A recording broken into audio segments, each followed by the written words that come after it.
class, welcome back. I hope you all had a safe and productive weekend. I just want to share with you guys what I did this weekend. I actually had to sand down my corgi's claws. They grow very long, very fast, and I used this tool called a Pedi-Paw.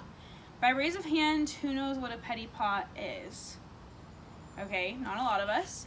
So for those of you that don't know, a Pedi-Paw is a tool that actually can sense where the quick in your pet's nail is and can guide it down to the exact precise length that it needs to be. Very similar to an orbital sander, which is what we're going to be talking about in lab today. Now, the first thing we do before we start any lab is to clean off our workspace and put on our PPE. So sorry, Kobe, you're going to have to go. Next, what we're going to do is make sure our hair is back and our safety goggles are on. I'm not wearing any loose-fitting clothing, and we're in a well-ventilated area. So to get started, I'm going to go over some components of an orbital sander. This right here is your dust collection bag. You want to make sure before you begin, you twist it and look to make sure it's no more than a quarter full. If it is, just dump it out. The reasoning behind this is that these machines need to have a lot of ventilation, and you want to make sure that this isn't full and preventing it from ventilating properly. Next, you've got your on and off button. Always make sure that the off button is off before you plug it in, because you don't want your sander to run away on the table with you once you start. Next, we've got our sandpaper. These are little ventilation holes, and so when you go to stick your paper on, you just make sure they line up. We're going to talk about sandpaper for a little bit. So you use different grit sizes of sandpaper based on the project you're working on. This right here is 220 grit, and this right here is 80. The higher the grit number, the finer a finish you're going to get. So today we're going to be working with a stained piece of wood, and because of that, we're going to be using a little bit of a lower grit because we really just want to get that stain off.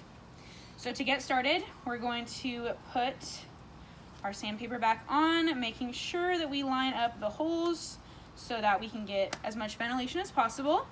When we set the sander down, we're going to make sure that we do it sideways, just in case that button were to ever turn on. It's not really going to move.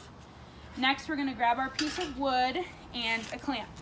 These are very important because if you're sanding a project and it's not clamped down, the chances of the sander grabbing this and running off with it are very high. So we're going to make sure to clamp this down really well so that it's not going anywhere. And then we can start. Again, making sure this is off, it's already plugged in.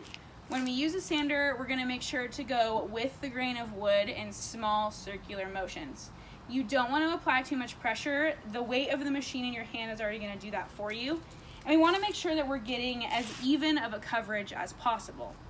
So once we start, we're just going to move in small circular motions, like so.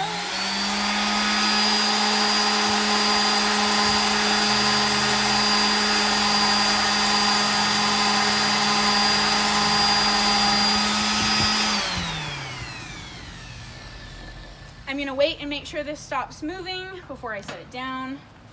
Now, I already worked on this piece of wood before, but you can kind of see how it's starting to strip stuff. I try to get it as even as possible.